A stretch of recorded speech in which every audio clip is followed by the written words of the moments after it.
tomando por base esses dois textos dessa noite, eu queria conversar com você sobre algumas coisas importantes que ligam esses textos e que dizem a respeito da vida de todos esses personagens ao qual são apresentados nessas histórias. Antes de mais nada, louvar a Deus pela oportunidade. Toda honra, toda glória e louvor seja dado ao nome do Senhor. Não é nada nosso, é tudo dele. Amém?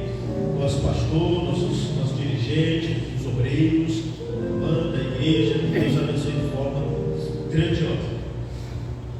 Meus irmãos, Jesus ele é muito objetivo na sua forma de viver, na sua forma de escolher e nos seus propósitos.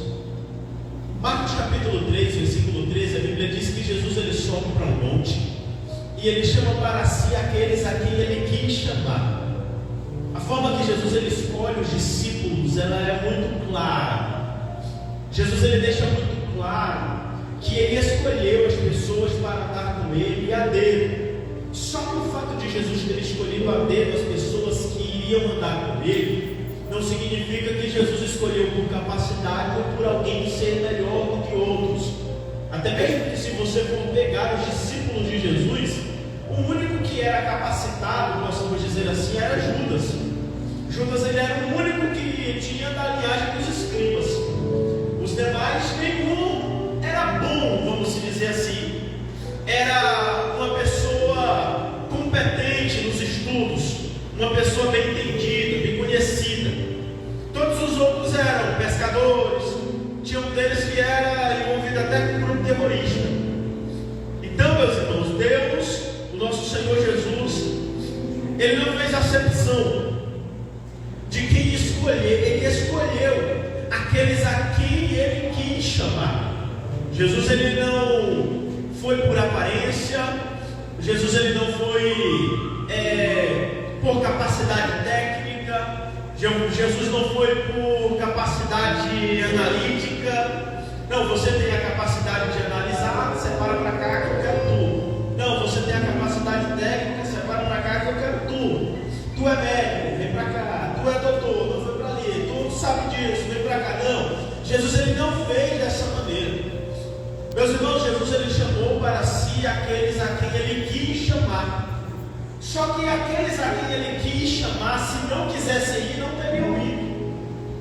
Jesus ele chama aqueles a quem ele quis chamar e aqueles a quais lhe queriam servir de verdade.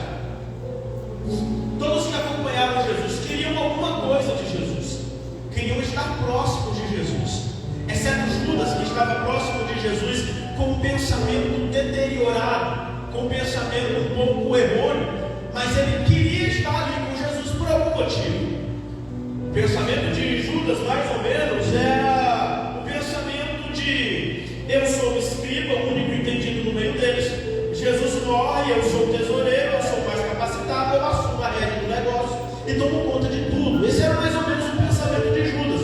Tanto que quando Judas, Jesus ele mostra para os discípulos como vai morrer e qual é o seu verdadeiro propósito, Judas ele fica chateado e diz: então já que tu não vai me dar aquilo que eu queria e aquilo que eu almejo de ti, então eu vou te trair. Por quê? Porque eu preciso alimentar o ego que tem dentro de mim com alguma posição.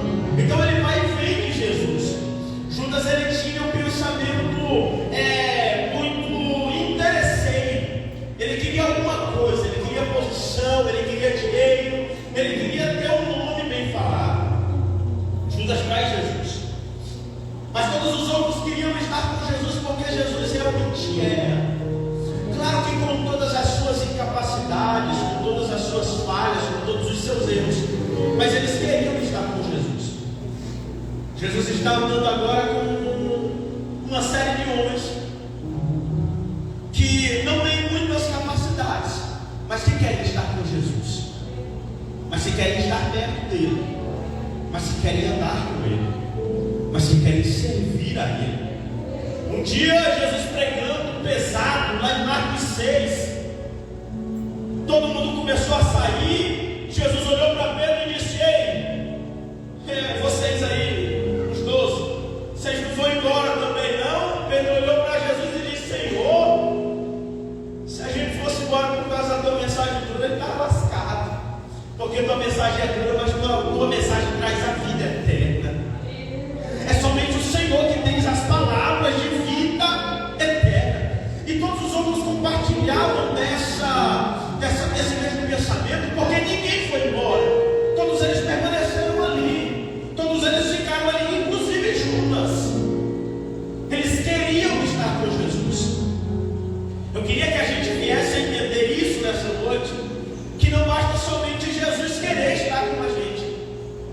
precisa também querer estar com Jesus. Porque o que acontece é que a gente tem muita atitude de clamar pelo Senhor, de orar por Deus, de pedir alguma coisa para Deus. Nós oramos sim, Senhor, eu quero isso, Senhor, eu quero aquilo, Senhor, me dá isso, Senhor, me dá aquilo. Mas só que qual é realmente o nosso objetivo com Cristo? É só pedir alguma coisa? É só ter alguma coisa da parte dele? É só dizer que ele tem algo para nos servir? Porque se esse ser o nosso pensamento, se esse for o nosso pensamento a respeito de Jesus, a minha vida espiritual ela é mais superficial do que aquilo que eu posso imaginar, do que a minha capacidade cognitiva é capaz de pensar. Porque se eu estou próximo do homem que morreu da cruz do Calvário pela minha vida, pela minha salvação, em prol de perdoar os meus pecados, e aquilo que eu tenho por interesse dele é pedir, então o meu cristianismo é muito fraco, o evangelho que eu sirvo não serve, porque a gente não deve estar com Cristo somente por ele querer nós perto dele, mas por nós querermos ele para nós anseiarmos por ele. É por isso que eu sou apaixonado pelo Salmo 63, porque Davi ele chega e ele clama e diz o seguinte: Senhor, eu te busco de madrugada, aleluia, e a minha alma tem sede da tua presença, a minha carne te deseja muito como uma terra seca, sem água. A nossa vida precisa anseiar pela presença de Deus. Será se você tem ansiado por ele? Será se a tua vida tem chamado por ele? Será se a tua vida tem sido dependente dele? Lembra do Salmo 40? Bem-aventurado o homem que põe a sua confiança no Senhor. Aleluia! A gente precisa aprender a clamar mais de Deus e não mais daquilo que ele pode fazer. Aleluia! Lembra da mulher no poço? A mulher olha para as mãos de Jesus. Jesus, eu não vejo nada nas tuas mãos. Ela estava dizendo: eu só te sirvo pelo que tu tem para me dar, eu só te sirvo pelo que tu tem para me oferecer. Se tu não tem nada para me oferecer, eu não quero te servir. Aleluia! E a nossa geração é mais ou menos assim. A gente serve pelo que ele tem para dar, a gente serve pelo que ele tem para oferecer, mas na hora que ele tira, a gente desvia. Na hora que ele tira, a gente abandona. Na hora que ele tira, a gente quer sair. Na hora que ele tira, a gente não quer mais cantar no coral. Na hora que ele tira, a gente não quer mais tocar na banda. Na hora que ele tira, a gente não quer mais ir para a igreja de gravata. Na hora que ele tira, a gente não quer participar do grupo de obreiro. Mas ele está dizendo: eu não quero que você me sirva pelo que eu tenho para te dar, eu quero que você me sirva por aquilo que eu sou na tua vida. Aleluia, glória a Deus. Aleluia! A gente vive uma superficialidade aprofundada do que é servir a Deus de verdade. Nós viemos, nós andamos para o culto, mas parece que o culto não penetra na nossa vida, parece que o culto não adentra o nosso interior, parece que o culto não toma conta do nosso ser, e a gente vive dizendo: Senhor, eu não consigo sentir o Senhor. Meu Deus, por que eu nunca mais ouvi tua voz? Papai, por que o Senhor nunca mais falou comigo? Eu vou te dizer agora: é porque está faltando o culto entrar em você. Está na hora do nosso ser almejar a presença dele. Está na hora da gente dizer: Senhor, independente do que o Senhor tem para me dar, eu quero te servir de verdade, eu quero ser teu totalmente. Eu falei esses dias na campanha de oração com os jovens que a gente tem orado errado, e isso é uma realidade. Meus irmãos, observe que Jesus chamou para si aqueles a quem ele quis chamar, e quando ele chamou, a Bíblia diz que eles o seguiam. Mateus capítulo 4, a Bíblia diz que Jesus foi conduzido pelo Espírito. Gênesis capítulo 5, 22, a Bíblia diz assim: e andou Enoque com Deus. Aleluia!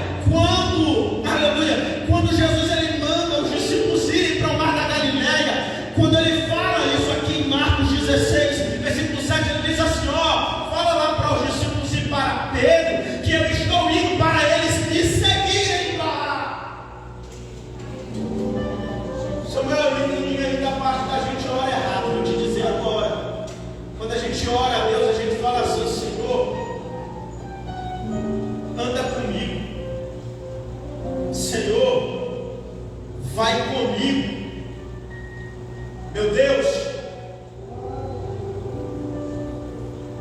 fica comigo.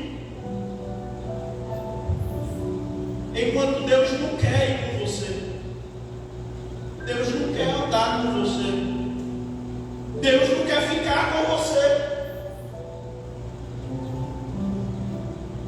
porque a relação das coisas ela está invertida, a ordem dos fatores está errada. E aqui não é uma matemática que, independente da ordem dos fatores, o resultado é o mesmo. Não é. Aqui é uma caminhada de vida com Cristo. E aqui a situação ela é diferente. Aqui não é Cristo que anda comigo. Aqui não é Cristo que fica comigo. Aqui não é Cristo que vai comigo. Não, aqui é o contrário. É eu que vou com Ele. É eu que ando com Ele. E é eu que fico com Ele. Deus não andou com Enoque, Enoque andou com Deus. Jesus não foi levar o Espírito que levou Jesus. Os discípulos não levaram a Cristo, foi os discípulos que seguiram a Jesus. Precisamos aprender a parar com isso. Jesus não quer ficar com você, Ele quer que você fique com Ele, Ele quer que você ande com Ele, Ele quer que você vá com Ele. Samuel, por quê? Te digo agora, é porque quando a gente ora e diz Deus vai comigo, fica comigo, anda comigo, eu estou dizendo Deus, eu tenho meus propósitos, eu tenho os meus projetos, eu tenho os meus planos. Então o Senhor vai comigo para que o Senhor cumpra com os meus planos, com os meus projetos e com os meus propósitos. E Deus não quer cumprir com os teus planos, com os teus propósitos, com os teus projetos. Ele quer cumprir os planos dele na tua vida. Ele quer cumprir os propósitos dele na tua vida. Ele quer cumprir os planos dele na tua vida. Então está na hora da gente orar e dizer: Deus, eu quero o Senhor andando comigo, mas o Senhor vai na minha frente. Eu não quero andar na tua frente, Senhor. Eu quero andar depois de ti. Primeiro o Senhor, depois eu. Primeiro o Senhor, depois eu. Por que, Samuel? É porque quando Cristo vai na nossa frente, o caminho pode ser até espinhoso, o caminho pode até ser árduo, o caminho pode até ser difícil. Só que Deus estando na nossa frente, a vitória é garantida, o propósito é cumprido, o objetivo é alcançado, a doença vem, mas a cura está do lado. Deus quer que você ande com Ele, Deus quer que você vá com Ele, Deus quer que você fique com Ele.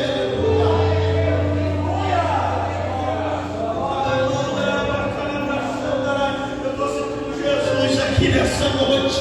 Eu estou sentindo Jesus aqui nessa noite. Levanta a tua mão, por favor. Eu estou sentindo a autoridade de Deus para profetizar sobre a tua vida. Aleluia, a partir deste momento em que você deixar Jesus andar na tua frente, o teu propósito, lembra da promessa? A promessa vai se cumprir sobre a tua vida. A chamada que Deus escolheu para a tua vida, ela vai começar a ser efetivada. A efetuação do poder de Deus será real na tua vida. Por quê? É porque Cristo está andando na frente agora. Cristo está andando na frente agora. Cristo está na frente da nossa vida. Verdade, Deus.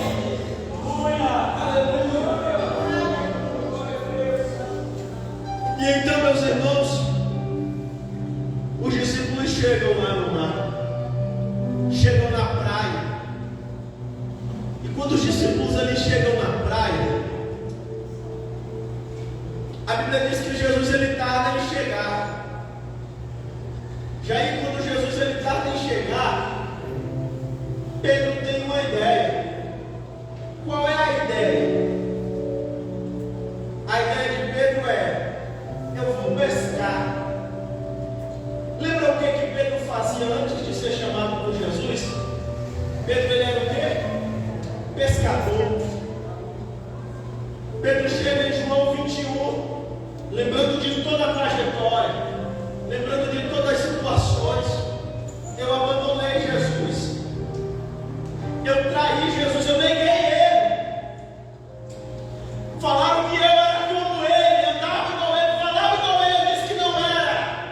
Eu neguei Ele 3 vezes. Jesus não vai me perdoar, Ele vai me repreender e depois me abandonar. A situação de Pedro em João 21 é: eu vou voltar a pescar, porque Jesus vai chegar daqui a pouco, vai me repreender, e eu vou ter que voltar a pescar de qualquer maneira. Então eu já vou pescar agora. Era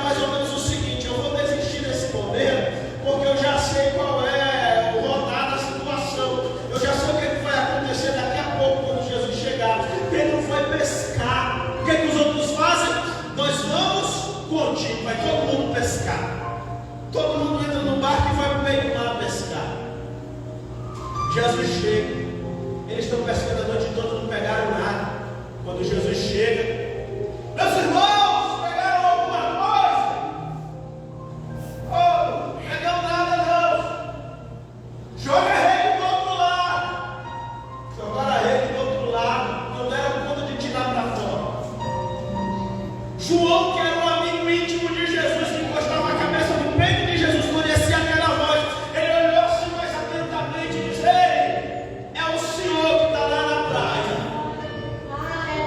Na hora que Pedro ouviu, ele se cobre e se joga na água. Aparece na praia. Quando eles chegam com os peixes, Jesus manda eles pegarem os peixes e colocarem para assar também. Naquele momento ali, eles comem, são alimentados por Jesus. E então Pedro vai ter um particular com Jesus. No momento que Jesus ele vai ter um particular com Pedro, Pedro já havia entendido tudo errado. Porque Pedro pensava que Jesus o repreenderia e o largaria, o deixaria, abandonaria ele. Porque Jesus ele leva Pedro para o mesmo lugar onde ele o chamou. O que Pedro estava fazendo? Pescando. O que Pedro foi fazer? Pescar. Aonde que Jesus chamou Pedro? Na praia. O que tinha? Rede, barco, areia, mar, peixe. Jesus leva Pedro ao mesmo cenário onde ele o chamou. Ele disse: Pedro, eu estou te trazendo uma retrospectiva, Pedro. Eu estou te trazendo uma retrospectiva nesse momento. Ele chama Pedro do particular e começa: Pedro, tu me amas? Senhor, eu te amo. Então apacenta as minhas ovelhas. Pedro, tu me amas? Te amo, Senhor. Apacenta as minhas ovelhas, Pedro. Terceira vez: Pedro, tu me amas? Pedro, angustiado, Senhor. Tu sabe de todas as coisas. O Senhor sabe que eu te amo. Então apacenta as minhas ovelhas, Pedro. Meus irmãos, o que Jesus queria fazer na cabeça de Pedro era mais ou menos o seguinte: Pedro estava querendo parar. Pedro, pela pressão psicológica de ter negado Jesus e a vergonha de corromper e o constrangimento e levando para o outro lado, Pedro estava querendo desistir. Pedro estava querendo recuar e proceder. Jesus leva Pedro ali, não era para Pedro voltar atrás, era para Pedro permanecer. Ele olha para Pedro e as perguntas que Jesus fez intrigaram Pedro e deixaram Pedro um pouco triste. Mas o que Jesus estava dizendo para Pedro naquele momento era: Pedro, lembra de onde eu te tirei? Eu te tirei da rede, eu te tirei do barco, eu te tirei do mar. Eu te tirei da praia, da pesca. Eu te tirei das noites turbulentas do mar afora. Eu não quero que você volte. É hora de continuar. Não é o momento de voltar para a pescaria, Pedro. Agora é o momento de tu apacentar as minhas ovelhas. Glória a Deus, aleluia.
Jesus nessa noite está olhando e está dizendo: ei, olha de onde eu já te tirei. Eu já te tirei do mar, da praia, dos peixes, da rede. Agora é hora de olhar para o horizonte e dizer: Deus, eu quero andar contigo e deixarei cumprir a promessa da tua vida. Não é momento de andar para trás. Deus trouxe essa palavra para o teu coração nessa noite. Deus está olhando para você, querendo parar, querendo desistir, querendo voltar para as redes. E Ele está dizendo: das redes eu já te arranquei, das redes eu já te tirei. Agora está na hora de apacentar as ovelhas. Glória a Deus, aleluia. Eu aprendi que quando o ponteiro das 9 começa a deitar, o povo quer ir junto. Não é hora de terminar o culto.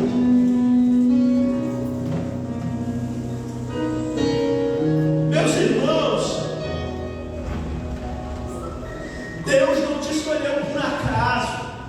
Lembra que eu falei para você no início da mensagem que Deus não me escolheu por capacidade técnica. Deus não me escolheu porque você é bonitinho, porque você é perfeitinho, porque teu corpo é mais bonito que o dos outros, tu usa uma roupa melhor que a dos outros. Não foi por isso que Ele te escolheu. Não foi por isso que Ele te escolheu, senão Ele não teria me escolhido, porque eu sou feio, né? Teria escolhido bonito ou Marcelo, chique.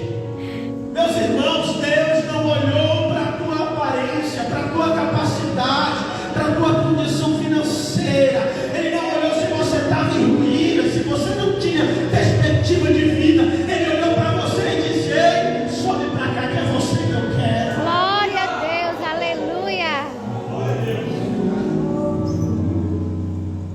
Essa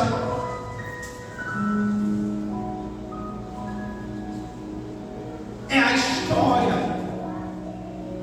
em que você vai viver. E lá na frente você vai olhar e vai dizer: rapaz, naquele dia eu pensei em desistir, mas só que eu olhei para as redes e disse: Senhor, eu não quero voltar para as redes mais. Agora é o momento de outra história ser escrita. Lembra lá do Salmo 136, versículo 16?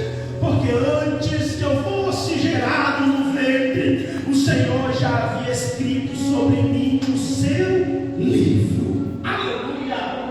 Tem 3 livros escritos a respeito da gente. O livro que nós escrevemos, o livro que o diabo escreveu e o livro que Deus tem escrito. Aleluia!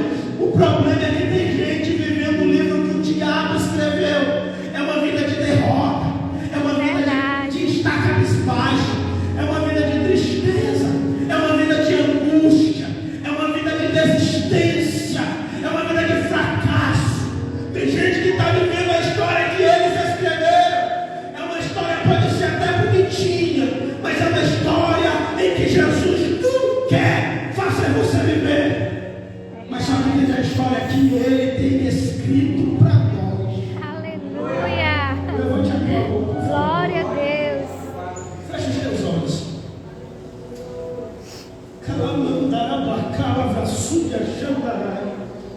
Espírito Santo de Deus, Pai, a tua igreja está de mão erguida nesse momento.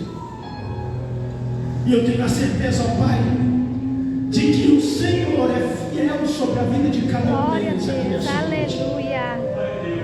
Meu Deus, em nome de Jesus, pega-os pela mão direita, papai.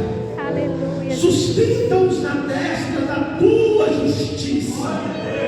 E que aqueles que disseram: eu vou parar, eu vou desistir, eu vou voltar para as redes, para o barco, para o mar, esqueçam essa história, porque essa noite é a noite de apacentar as ovelhas.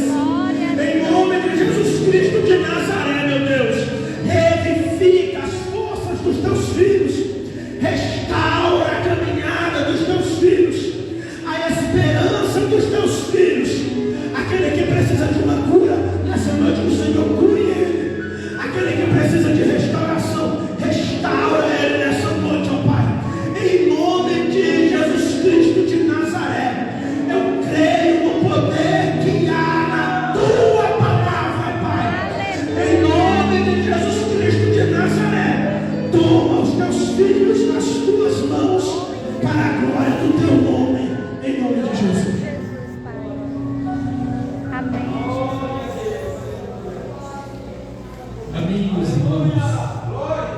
Obrigado, Tiago e Samuel, que Deus possa continuar nos honrando. Vamos chamar ele para a luz da minha